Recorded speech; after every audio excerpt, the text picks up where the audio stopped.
Pilih calon pemimpin cuma butuh 5 menit di bilik suara, tapi dampaknya bikin kita mengelus dada selama 5 tahun. Saat angka utang negara membengkak menembus ribuan triliun rupiah, solusi yang diambil selalu sama, memeras kantong rakyat lewat kepungan pajak di mana-mana. Dari bensin, barang belanjaan, sampai gaji bulanan dari keringat sendiri, semuanya dipotong tanpa ampun atas nama kewajiban berbangsa. Namun, coba lihat ke atas. Para pejabat justru duduk nyaman, menikmati fasilitas mewah, dan tunjangan melimpah yang seolah tidak tersentuh krisis. Ketimpangan ini bukan lagi sekadar angka laporan keuangan, melainkan soal rasa keadilan yang terus-menerus diinjak. Inilah nasib jadi WNI. Ketika rakyat diperas pajak, pejabat hidup mewah. Setiap hari kita bangun pagi, menembus kemacetan, bekerja keras mati-matian, hanya untuk memastikan dapur tetap ngebul dan kewajiban pajak terbayar tepat waktu. Sebagai warga negara yang taat, kita patuh pada aturan karena percaya uang itu akan kembali menjadi jalan yang mulus, fasilitas kesehatan yang layak, serta sekolah yang terjangkau untuk anak-anak kita. Setiap kali bayar pajak, kita diwajibkan lapor sampai ke rincian terkecil, seolah-olah kita ini tersangka yang dicurigai menyembunyikan harta. Namun, begitu giliran kasus korupsi meledak dan uang rakyat bernilai triliunan rupiah raib digarong oknum berpakaian rapi, transparansi itu mendadak hilang di telan bumi. Laporannya menjadi samar, penanganannya berbelit-belit, dan pelakunya seringkali cuma mendapat hukuman yang terasa seperti formalitas belaka. Kita seperti dipaksa memberi makan sebuah mesin raksasa yang rakus. Tetapi saat mesin itu menghasilkan kesejahteraan, yang menikmati justru orang-orang yang duduk di lingkar kekuasaan. Kondisi ekonomi terasa makin mencekik karena harga bahan pokok terus merangkak naik, beban hidup makin berat, dan lapangan kerja semakin sulit didapat. Pemerintah seperti kehabisan akal kreatif untuk memutar roda ekonomi, sehingga jalan pintas yang diambil selalu menyasar rakyat yang sudah kehabisan napas.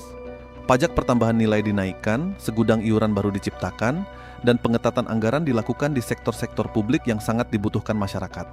Di sisi lain, proyek-proyek bernilai fantastis tetap berjalan mulus seolah negara sedang baik-baik saja dan memiliki dana tak terbatas. Publik seringkali diminta untuk memaklumi situasi sulit ini demi masa depan bangsa. Sebuah narasi pengorbanan yang selalu ditujukan kepada rakyat bawah. Sementara itu, pejabat yang menyuarakan narasi pengorbanan tersebut tetap menikmati deretan mobil dinas mewah dan perjalanan dinas yang menguras anggaran negara tanpa rasa bersalah.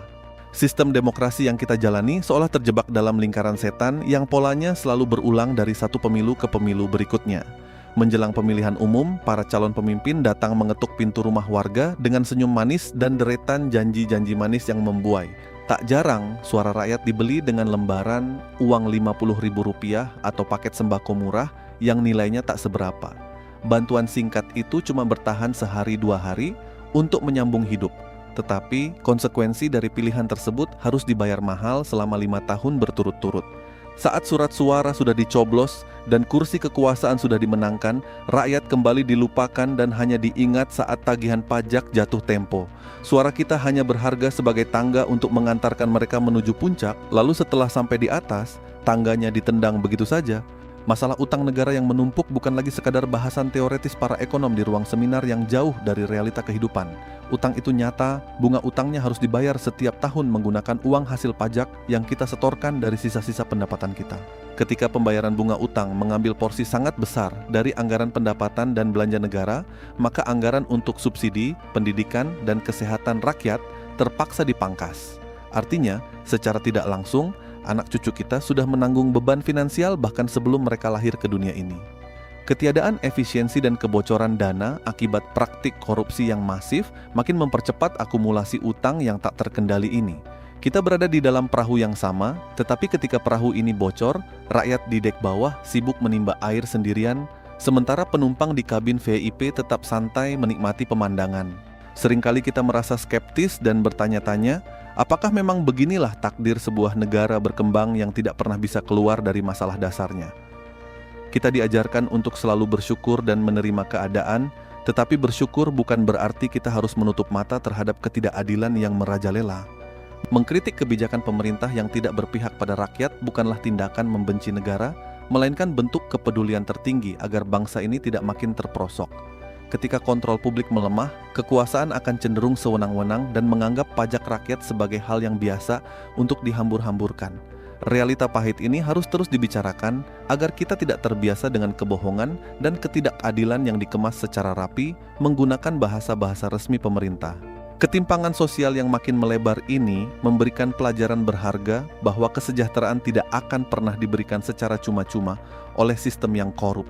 Kita harus mulai menjadi masyarakat yang kritis, tidak mudah tergiur oleh politik uang bernilai Rp50.000 yang cuma bertahan sebentar. Harga diri dan masa depan bangsa ini jauh lebih mahal daripada bantuan sesaat yang sejatinya berasal dari uang rakyat itu sendiri. Pembelajaran politik terbaik bagi kita adalah dengan berani menuntut akuntabilitas dari setiap sen uang pajak yang kita setorkan kepada negara. Kita berhak tahu kemana uang itu pergi, digunakan untuk apa saja, dan siapa yang benar-benar diuntungkan dari setiap kebijakan yang dibuat. Meski situasi terasa berat dan seringkali membuat kita frustrasi, kita tidak boleh kehilangan harapan untuk melihat perubahan yang lebih baik di masa depan. Kesadaran kolektif dari masyarakat yang makin cerdas dan kritis adalah ancaman terbesar bagi sistem yang zalim dan pejabat yang nakal. Ketika kita mulai peduli, belajar memahami isu ekonomi politik, dan saling menjaga satu sama lain, suara kita akan menjadi terlalu lantang untuk diabaikan.